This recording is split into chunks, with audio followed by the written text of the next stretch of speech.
I've written a letter to Daddy. His address is heaven above. Greetings from Castle Goring from Mickey, Aurora, and from me. Well. I got a very naughty call from a certain royal who has to remain nameless, who said to me, I will never think of Meghan wrapping Harry around her index finger without having a certain image pop into my mind ever again. And I said, I don't know what you're speaking about. I thought that might entertain you. Wicked me and wicked royal. Marsha Bass says, Lady C, always a joy to watch your videos. It's been reported here in the US that if Meghan wants to repair her reputation, she needs to reconcile with her father. Have you heard anything about this? Is this William Morrick's endeavour, or Netflix, or her new team? Marsha Bass, no, I'm afraid I haven't heard anything about it, but then I do not really keep up with what the American media have to say about Megsy baby. It's all so inaccurate and untruthful, but in this instance, they've certainly hit the nail on the head. I have been saying from the very outset, yes, Aurora, and Aurora has agreed with every word I've said, that Meghan made her huge mistake in mistreating her father the way she did. And unless she put that right, as a matter of consequence thereafter, she had poisoned her pond. I've expressed that thought in many different ways, shapes, and forms. And it's very interesting to see that however many years down the line, 4.5, that finally somebody in the United States of America associated with Meghan's team is actually seeing the light of day. Oh, my goodness, aren't they clever? Well, the problem, of course, is things have gone too far. I have spoken to her father about this. I have spoken to her other members of the family about this over the years. They know what they're dealing with. Now, I suspect that Thomas Markle, who loves his daughter, will do exactly as my grandmother did with my mother. Should Meghan play Othello the way my mother played her mother. The way Iago played Othello. Yes, Meghan playing Othello, because Meghan's the one who's playing Thomas Markle if she should decide that it's in her interest to reconcile. I would imagine and I'm now speculating because I have not brought this up with him recently. I certainly would not be asking him for his opinion on this question, because I think to do so would be grossly insensitive. But I would imagine he still has enough love for the daughter he raised for 36 years and thought loved him, that even if he knows in his heart of hearts she's not 100% sincere, he might well fall for it. Maybe he wouldn't, but going off my grandmother and my mother, he might well fall for it. And going, quite frankly, off King Charles and Harry.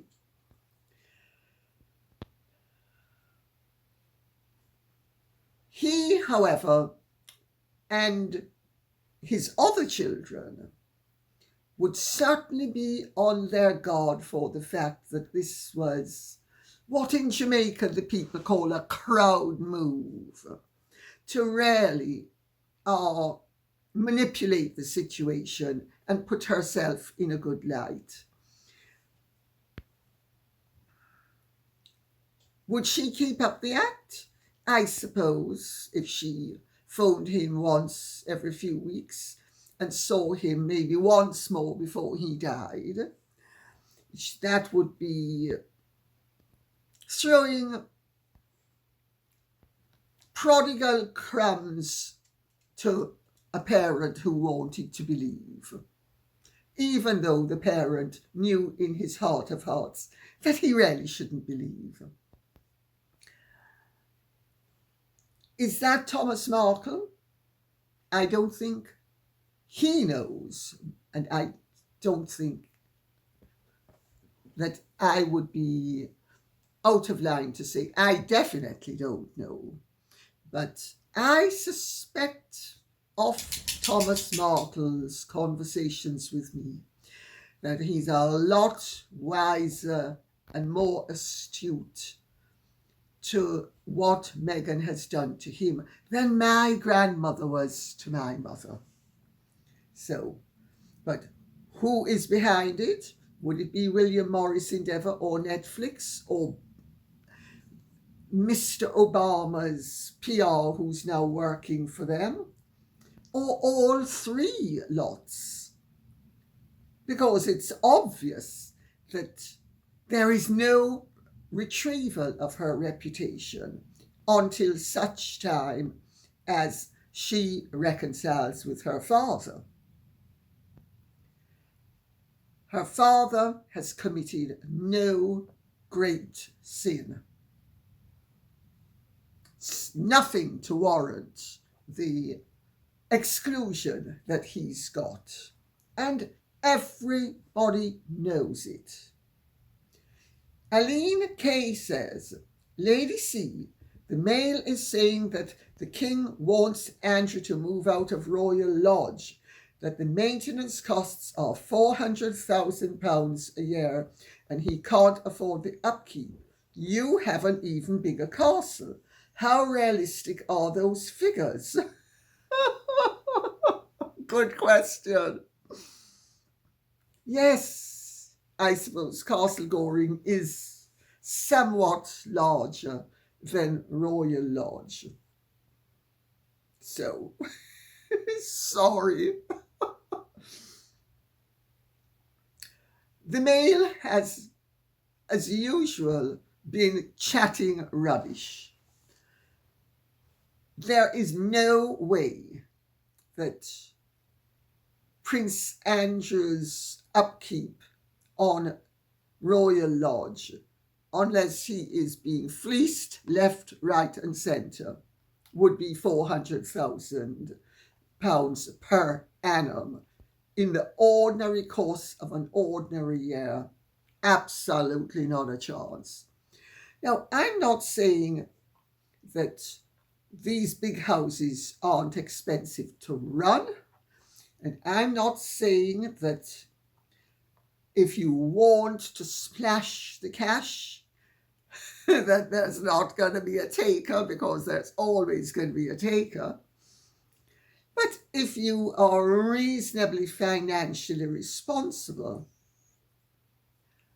the ordinary upkeep would be a fraction of that. And if Prince Andrew would like to approach me directly through his brother or through his ex-wife or through one of our mutual friends or through people who his daughters know who I know, I will be delighted to put him in touch with my people, who I can tell you will save him a considerable amount of money. So, the Mail doesn't know what it's talking about yet again. You know, people just bandy around stupid figures, thinking that, oh, it must be this, it must be that, it must be the other. Only if you're an idiot. I hope I'm making my position quite clear. PQS says, Lady C, can you share anything about the Grosvenor wedding that's coming up this week? Well, it's in 3 days hence. Yes, 3 days hence. They don't want anything to be publicized, and anything I know, I'm sorry, I'm going to be respecting their wishes. What I will say is that the Duke of Westminster has gone to a great deal of trouble and expense to make the whole event a local, very inclusive event with wonderful flowers, roping in everybody virtually in Chester, the whole 9 yards.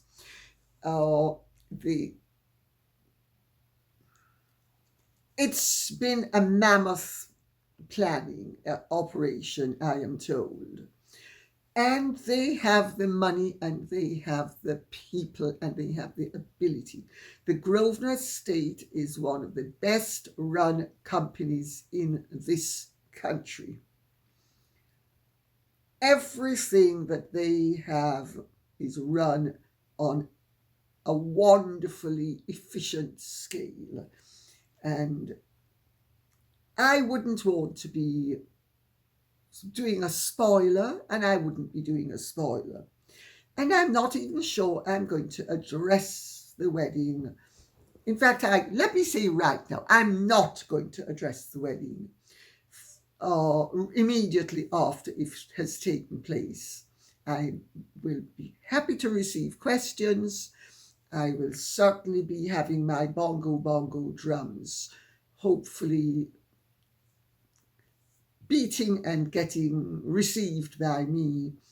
But whether I will actually say anything, I'm not sure, because it's private. They want to be private. And unless it is of something that is in the public interest as opposed to of public interest, I think, people who want to be private should be allowed to be private. That's why, had Harry and Meghan really wanted to be private, we would all be respecting their privacy. But because they don't want to be private, and they keep on invading their own privacy, they have turned themselves into valid subjects of inspection. Now, let me see what Kate Sleuth says. Dear Lady C, do you believe that Meghan has drummed it into Harry's head that she was successful, popular, had many friends, and has lost all of this since marrying him? I do, given Meghan's grandiose opinion of herself. In the engagement interview, she stated that she gave up everything to marry him. Do you think that Meghan is also blackmailing him, threatening to reveal his drug use, his alleged misbehaviors in Afghanistan, and more, if he dares file for divorce? I believe so. Kate Sleuth, I believe in God. I believe in being a good person. And I do not ever go off my beliefs when I am examining a subject. I go off information and my perceptions. And I keep an open mind until the truth bell rings. And at that point, I then alight upon my conclusion. So let me put it that way. I'm not interested in, from my point of view, dealing with my beliefs. Now, maybe you were simply using the word in the vernacular, which is you conclude so, which is fine. So let's get down to the nitty-gritty of what I actually think and what my information tells me is the conclusion that I should arrive at. She certainly puffed up herself in a major way. And he is used to puffing himself up in a major way. And they are like two balloons being inflated on those pumps that you use with your feet, and the balloon swells. They have been doing that to each other. Look how important I am. Look how important you are. We are so important. It's called folie à deux. It's also called folie de grandeur. Yes, she has a very grandiose opinion of herself, and he has been very receptive to it, because it's not enough for him to, for instance, think that he married somebody who had certain desirable traits. He had to have married somebody who was the best, the most beautiful, the most gifted, the most this, the most that. She has pumped him. She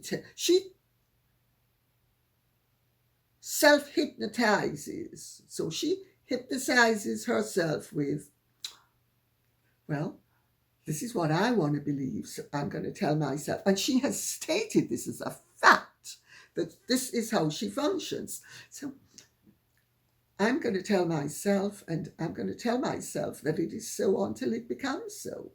Well, certain things she can tell herself, like she's ravishingly beautiful after all the work she's had, and of course the makeup that she has to put on to give a convincing projection.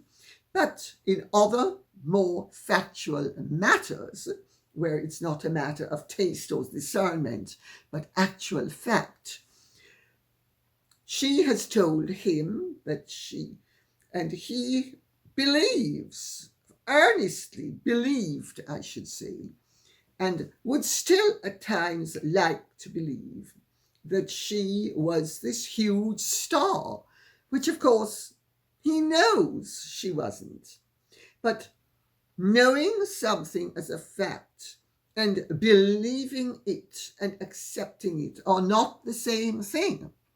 This is where self-delusion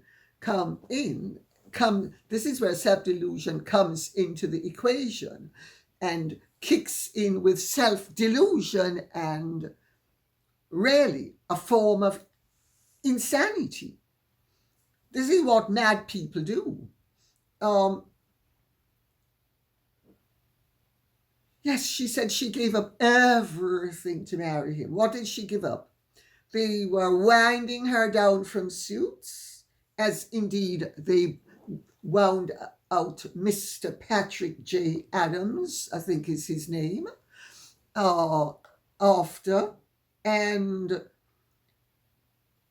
But they were winding her down from before, and they were certainly going to wind her down and out once she linked up with Harry and started to majorly throw her weight around and encourage the palace to be as restrictive as possible where the producers were concerned.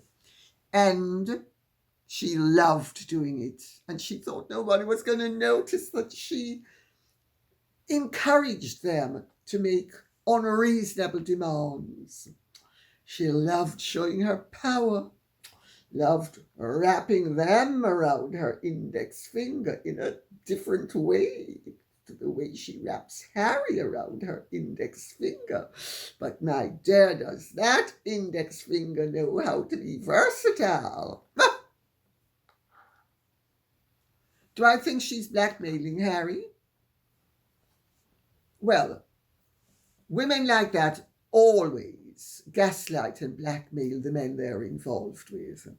But I don't think it's in quite the cack-handed way that some people would imagine it, threatening to reveal his drug use.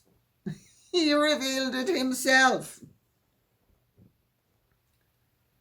What is the difference between a wife saying, I'm married to a drug addict, and a husband saying, oh,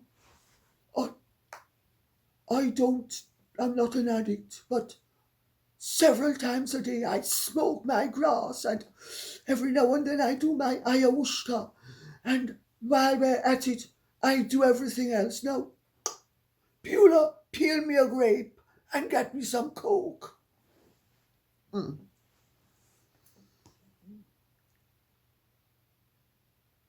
As for any allegations of conduct elsewhere, whether she tried to use it or not, it would make absolutely no difference. Meghan has fixed the public perception of her as an untruthful, malicious, vindictive, manipulative, grifting liar through her own actions. Would anybody believe her? Even if something were true, they wouldn't. And that's one of the secret strengths that the royal family now has, where both Harry and Meghan are concerned. If he dared to file for divorce, what would she do? She would be as nasty and vindictive towards him as she could possibly be. And we have seen the demonstration of how nasty and vindictive she has been. Who's that ghastly old white woman who thinks that she is royal? Who does she think she is? I'm a proud, confident woman of colour and a star of suits. I don't need any 90-something-year-old woman telling me what I can do and can't do. I'm sorry. I mean, the woman's a racist. Racist. They're all racist. But of course, I'm not going to be able to say that because she's too popular. So I think I'll get that wonderful scabies with whom I share eyebrows to leak that her son and my ghastly sister-in-law, the one who's naturally better looking, has naturally better hair and naturally better skin and a naturally better figure. I'm gonna get them tarred with a racist brush. But that old woman, who does she think she is? Just because she's the Queen of England, doesn't she know I'm the star of suits? And of course, Harry, who knows that she was the star of suits because she's told him so often, also knows that she wasn't the star of suits. You see, when you're dealing with somebody like the Meghan Markles of this world, how they get you coming and going, because whether you're accepting the lie or accepting the truth, you end up screwing yourself one way or the other to the post. I think it's called a no-win situation. Tanya Fabregas says, did anyone else spot that her chest seemed to have a mind of its own while she was in Nigeria? Love it. 1 minute she had a flat chest in that striped dress she wore, and the next she had grown 2 cup sizes while in the red dress. It's like the magical moon bump all over again. Well, you may not be old enough to remember this old saying, but I certainly am. What God has forgotten, woman will stuff with cotton.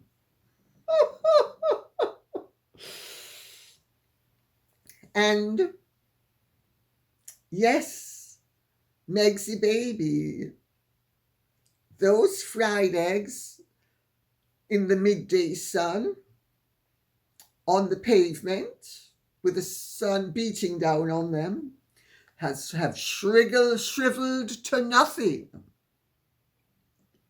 She used to have a half an old-fashioned champagne cup full naturally and I have been not only told this by people who knew her, but I have also been told this by somebody who felt for themselves the state of the art, so to speak. And I have also seen photographs of her semi-nude, which are indubitably her, and she definitely has 2 very big raisins where the yolks would be if it were an egg, and equally crinkly and dried up by the look of it. And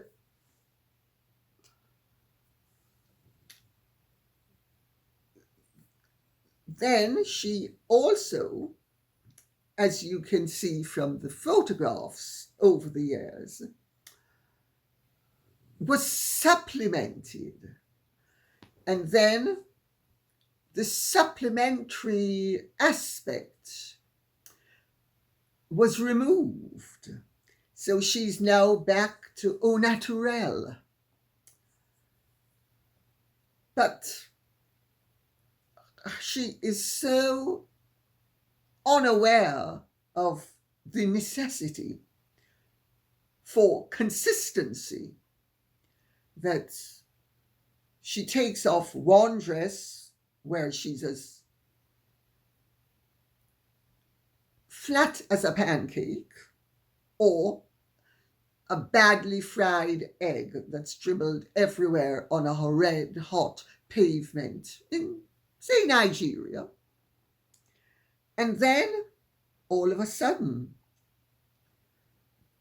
she is trying to emulate Madame du Barry with those succulent cups that filled the champagne glass, not the flute, the glass. So I did notice, and I'm sure many other people did, and thanks for bringing it to my attention. It's the lack of consistency. You know,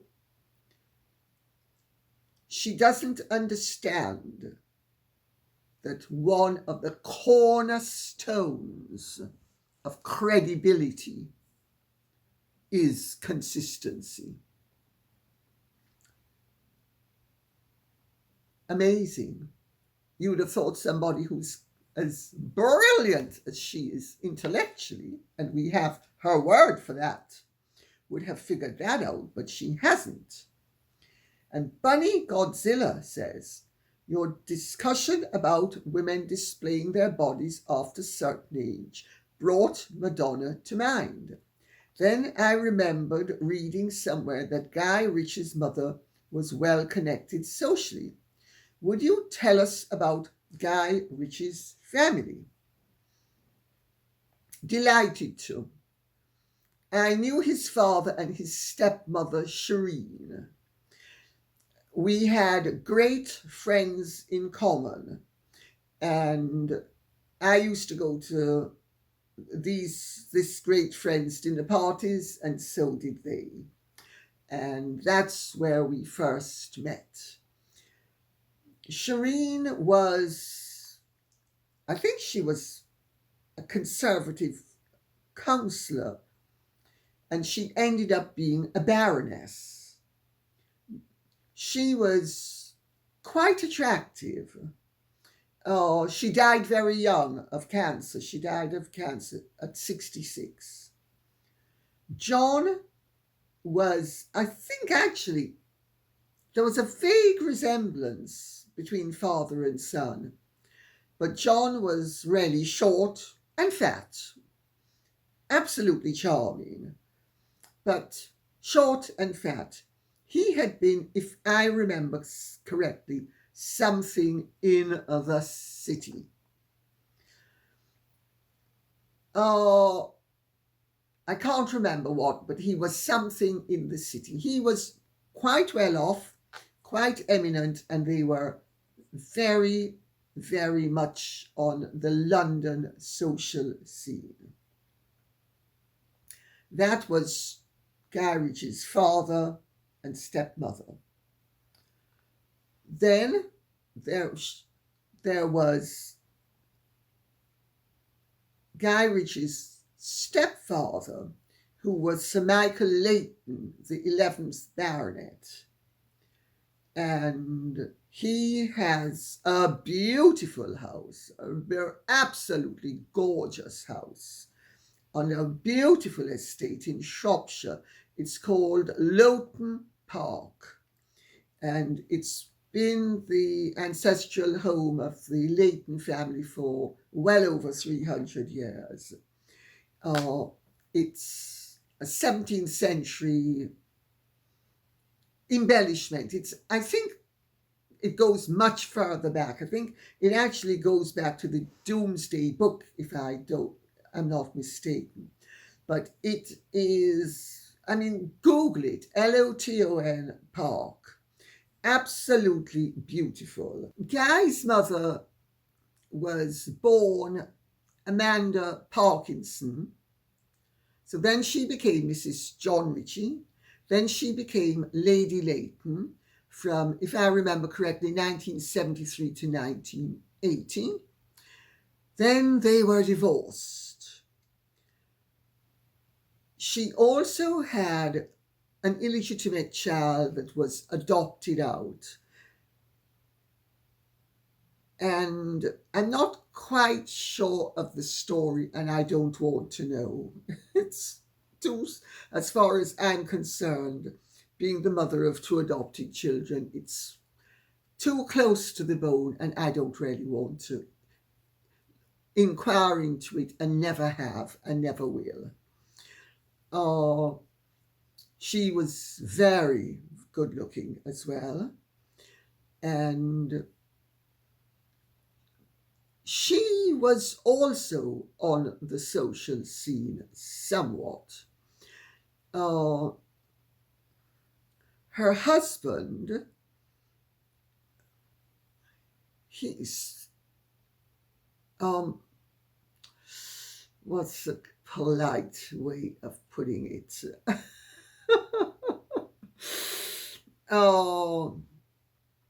Michael Leighton was a bit of a character, very aristocratic, very straightforward, said things exactly as he thought them to be, which disconcerts some people. But I have to say, I think it reassures an awful lot of other people as well. And so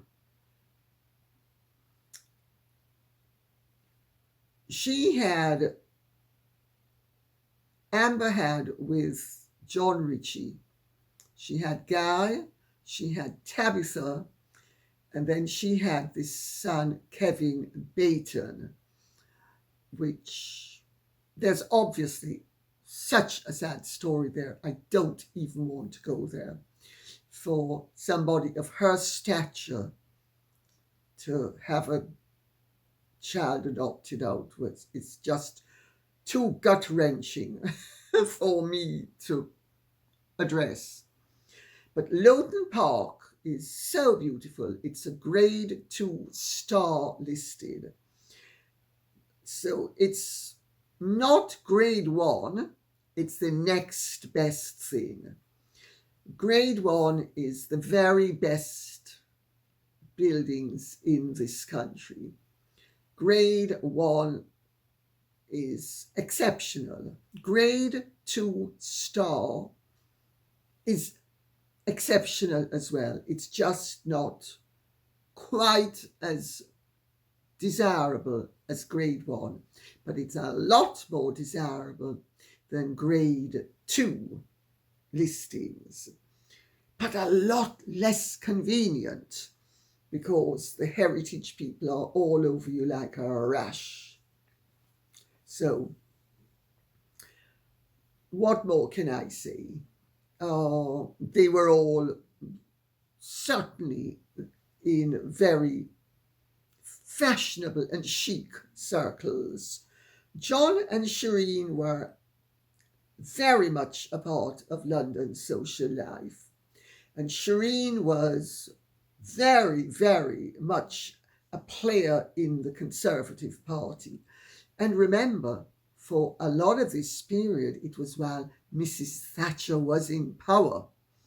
And then the Conservative Party was in power. And even afterwards, when they ceased to be in power and she was booted up to the House of Lords, sorry, she became Baroness Ritchie of Brompton. And like all faithful politicians, they all end up parked in the House of Lords. And I have nothing against that, by the way. I think in some ways it's good that we have a House of Lords where they're not elected, because then they can actually vote with their consciences. The pity is, of course, that they got rid of the hereditary peers, because those who were genuinely motivated by the love of the country did vote with their consciences, sometimes to the inconvenience of each of the political parties. So I hope that answers the question. And on that note, I'll say thank you very much for listening. I hope this has been of some interest to you. If it has, please keep the questions and comments coming in so I will know what you would like us to be speaking about. Okay, thank you so much. Godspeed. And if you have truly enjoyed this, would you care to like, share, subscribe, press the notification bell, and take good care. Bye-bye.